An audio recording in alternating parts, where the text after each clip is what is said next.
If you are a new real estate agent, you are going to be constantly flooded with recommendations of what you should and should not do in order to generate new business and progress your career as an agent. In this video, I'm going to give you 4 things that you definitely should not be doing, and all they're going to be doing is sucking up your time. They're not going to be producing any business, and ultimately, if you focus on these, you're going to more than likely wind up in the camp of the 87% of real estate agents that fail in the industry within 5 years.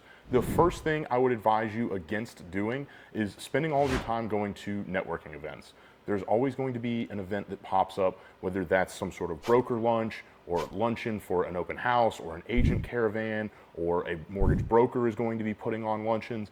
These are the worst places to go spend a ton of your time. At the end of the day, no one that is at those luncheons or those events are going to be bringing you any business, because everyone in there is already an agent or a lender or a closing attorney. They're not going to be referring you business. They've probably already got relationships with other agents, or they themselves are an agent and are going to be looking to get all of the business that they can. None of them are going to be working with you or sending you any business. I see this all the time with new agents. They're always posting on their Instagram, oh, we're at this agent caravan. Oh, this is the broker that took us to lunch. Oh, my team had an event and we all went out and got lunch together.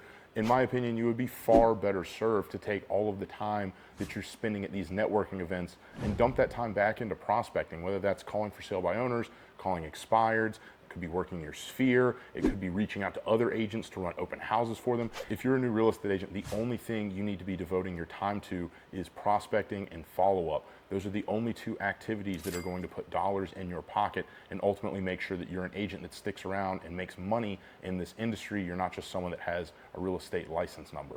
The second part of that 2-for-1 is the person that's always over-optimizing. And this can come, again, in a multitude of ways. You could be trying to make sure every single detail in your CRM is perfect. And you might actually get it to where your follow-up sequences are perfect.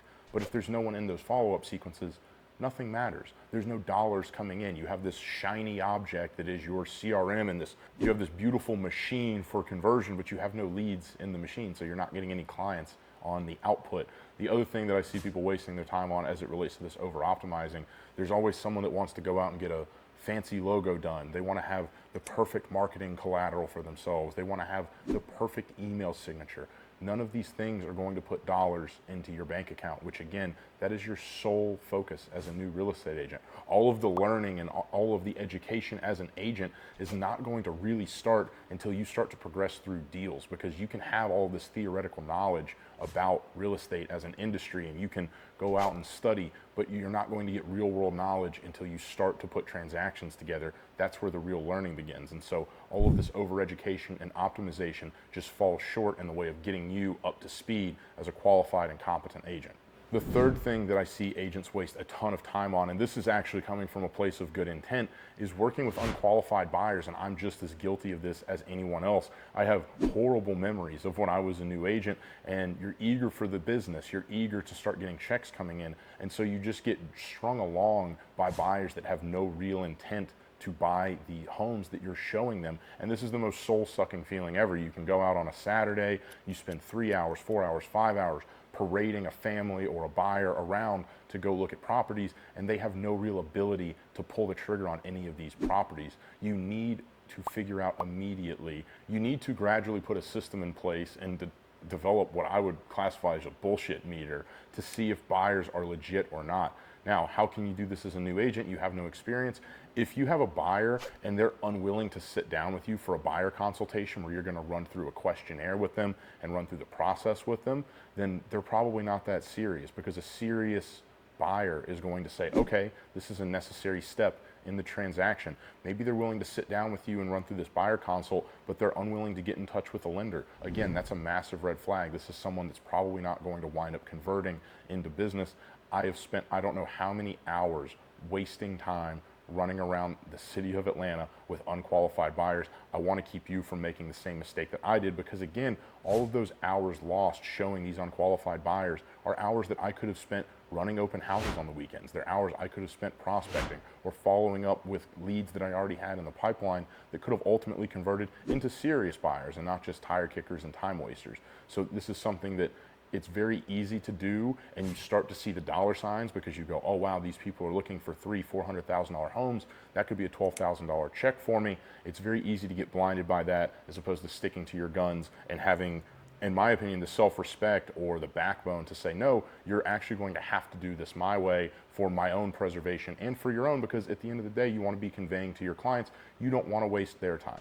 On the note of wasting time, you as a new real estate agent need to highly value your hours during the day for ways to drive your business forward. And you're probably going to develop some sort of appreciation of your own time relatively quickly. And on the flip side of that, you're going to be shocked by the number of buyers that have absolutely no respect or desire to keep their own time for themselves. They have no problem wasting their own time going out to look at dozens of properties if you let them that they have no ability to buy. It's just a fun outing for them, and that's okay. They're more than welcome to go find another agent to waste their time, but you as an aspiring top producer do not need to fall into this trap. The last thing that I see agents waste way too much time on, particularly new agents, is going to home inspections. And this is going to be pretty controversial, especially amongst the older agents that watch this video.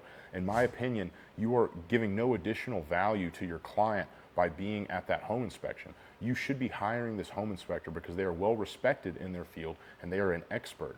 You are not going to go over and look over the back of the home inspector and find anything that they're going to miss. They're going to put together a comprehensive report of everything that they see. As a trained and practicing home inspector, you as a new agent have no real value add there. And if anything, it's just sucking up hours of your time that you could be using to go out and prospect. And I know a lot of older agents are going to object to this and say, no, you have to show your clients that you're caring about them and that you want to make sure that the home inspection goes off without a hitch.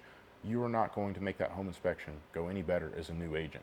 Now, there is a place for going to these home inspections as you get a little bit more seasoned into the industry and you actually start to have some deals in the pipeline. Yes, it's a great opportunity to learn, but it's learning just for you. It's not any sort of value add for your client. So I would implore you, do not be going to these home inspections on your first, second deal unless you've got 3, 4, 5 deals in the pipeline. It's just a waste of your hours as an agent, and those need to be sacred for your prospecting and your follow-up. If there's any one takeaway from this video, I want it to be you have to be maniacal about keeping your time, particularly for prospecting and follow-up, sacred.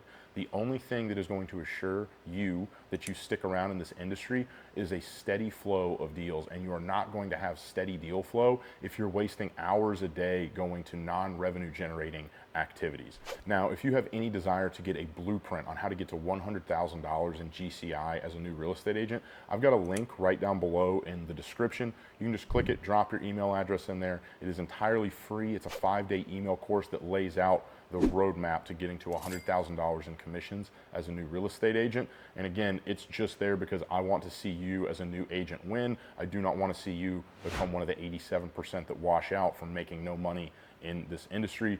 As always, my name is Blanton, and again, I'm here to see you guys win. I'll talk to you soon.